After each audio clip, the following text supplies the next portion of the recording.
Bab 563. Menyerang. Dikepung.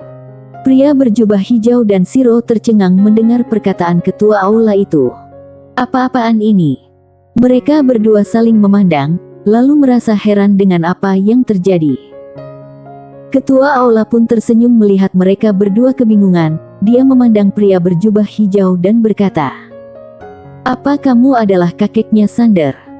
Pria berjubah hijau menganggukkan kepalanya. Ketua aula tersenyum dan berkata, "Tidak salah orang." Pria berjubah hijau mengedipkan mata, "Apakah cucuku melakukan kesalahan apa?" Ketua aula itu menatap pria berjubah hijau dan berkata, "Lia, lalu kesalahan besar."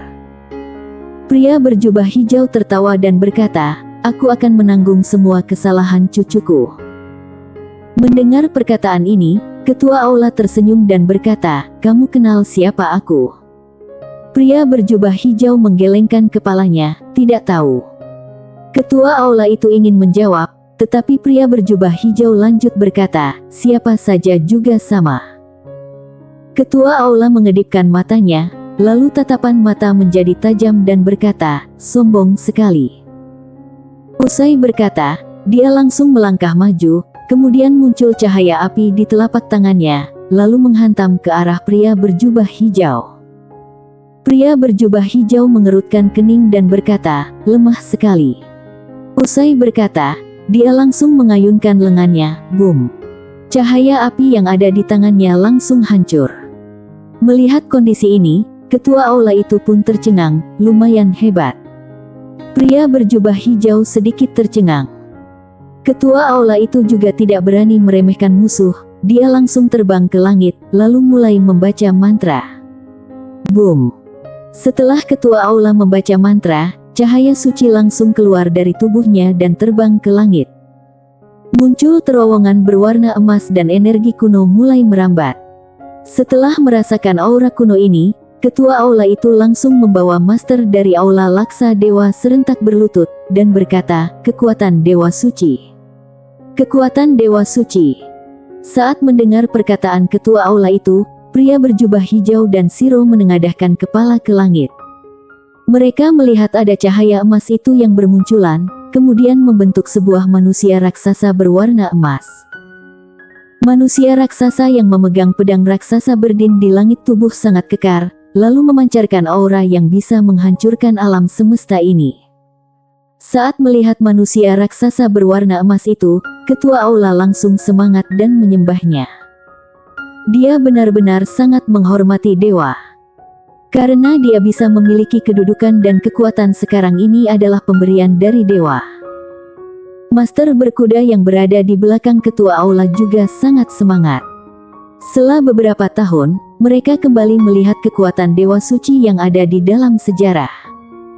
Mereka sudah bergabung cukup lama dengan aula Laksa Dewa, tetapi tidak pernah melihat dewa yang sesungguhnya. Mereka sama sekali tidak mengetahui semua ini.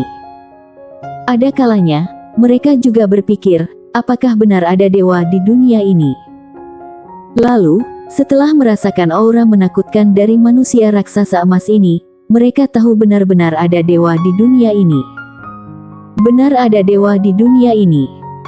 Di kejuahan, pria berjubah hijau dan Shiro menatap ke arah manusia raksasa emas itu, ekspresi wajah sangat datar, lebih tepatnya adalah kecewa. Shiro juga menggelengkan kepalanya, tatapan mata sedikit kecewa. Pada saat itu, manusia raksasa berwarna emas langsung menundukkan kepala ke arah pria berjubah hijau dan Shiro, tanpa banyak basa-basi langsung menebas pedang raksasa berwarna emas ke arah mereka. Bras! Galaksi langsung terbelah. Satu tebasan pedang yang sangat kuat. Segalanya terlihat kecil di depan serangan pedang raksasa ini. Ekspresi wajah pria berjubah hijau sangat datar, kemudian mengayunkan tangannya. Seraas! Terdengar suara deru pedang yang kuat, pedang raksasa berwarna emas langsung hancur beserta manusia raksasa itu. Satu serangan langsung membunuh manusia raksasa emas itu. Ketua aula dan lainnya langsung terdiam melihat kondisi ini. Kalah! Kalah! Kekuatan Dewa Suci. Hanya satu tebasan pedang sudah kalah. Apa-apaan ini? Ketua aula dan lainnya pun terdiam 1000 kata. Pria berjubah hijau yang berada di bawah melihat ketua aula itu dan berkata dengan tenang, "Bagaimana kalau kalian memanggil dewa yang kalian sembah itu?" Ketua aula menelototi pria berjubah hijau. Saat ini dia juga sangat kaget. Dannya memanggil kekuatan suci dewa, tak disangka langsung hancur dalam satu serangan oleh kultivator pedang yang ada di depannya. Hal yang mustahil. Pasti ada yang aneh. Ketua aula mulai mencurigai diri sendiri dan tidak percaya dengan semua ini. Dewal. Bukannya tak terkalahkan. Kali ini, dia merasa sedih, merasa semua ini sangat tidak masuk akal. Karena kepercayaan di dalam dirinya mulai ambruk. Pria berjubah hijau melihat terowongan emas itu dan berkata, "Pak Tua, aku ingin bertanya padamu." Usai berkata, dia menoleh ke arah kuil yang sudah kusam di belakangnya, lalu berkata, "Dewa yang kamu katakan itu, apakah sama dengan dewa yang ada di dalam kuil kusam ini?" Ketua aula melihat pria berjubah hijau sekilas dan berkata, "Berbeda." Pria berjubah hijau mengerutkan kening dan berkata, "Katakan dengan jelas." Ketua aula melirik pria berjubah hijau sekilas dan berkata dengan serius, "Mengenai sejarah zaman kuno, aku juga tidak tahu banyak. Aku hanya tahu waktu itu ada banyak dewa yang berada di dalam aula Laksa Dewa, jumlahnya ada ratusan. Tapi terjadi perselisihan internal maka itu ada banyak yang hilang." Setelah itu, dia melingkuil kusam yang ada di belakang pria berjubah hijau itu, dan berkata, "Aula Laksa Dewa dimulai dari set waktu itu para dewa juga bertarung di Sin, lalu sekarang kami menyembah Dinwa yang berhasil bertahan hidup." Pria berjubah hijau mengerutkan kening dan berkata, "Perselisihan internal." Ketua aula itu menganggukkan kepalanya. Pria berjubah hijau lanjut bertanya, "Kamu tahu harus pergi kemana mencari dewa yang berhasil bertahan hidup itu?" Ketua aula menggelengkan kepalanya. Pria berjubah hijau sedikit heran dan berkata, "Kamu tidak tahu?" Ketua aula tersenyum tipis dan berkata, "Benaran tidak tahu selama ini. Hanya mereka yang mencari kami tidak bisa mencari mereka." Pria berjubah hijau menganggukkan kepalanya, "Baik, aku sudah mengerti." Usai berkata, dia menoleh ke arah Siro dan tersenyum berkata, "Ada kerjaan." Siro menganggukkan kepalanya, "Ayo pergi ke sana." Pria berjubah hijau menganggukkan kepalanya. Sebelumnya mereka datang ke sini karena merasakan aura yang berbeda lalu. Aura yang berbeda ini adalah kekuatan dewa suci yang dikeluarkan oleh ketua aula itu tadi. Dewa zaman kuno. Mereka berdua sangat tertarik dengan hal ini. Melihat pria berjubah hijau dan Siro diam tak berkata, ketua aula itu mulai panik.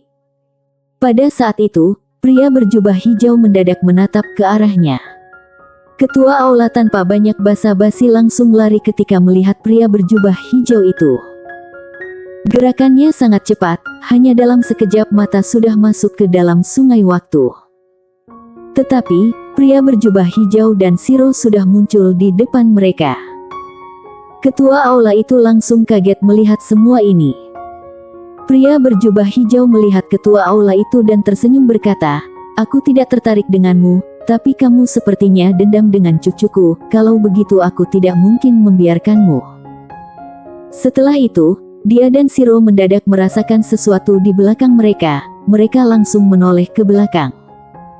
Ada seorang wanita yang muncul di ujung langit. Wanita yang memakai jubah putih. Jennifer Si. Pria berjubah hijau dan Siro sedikit kaget saat melihat Jennifer. Tak disangka wanita ini datang.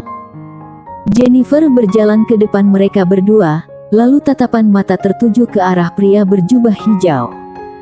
Pria berjubah hijau tersenyum dan berkata, "Kamu ingin melindunginya?"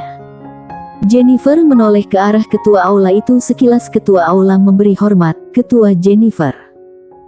Jennifer menoleh ke arah pria berjubah hijau dan berkata, "Ayo bertarung." Bersambung.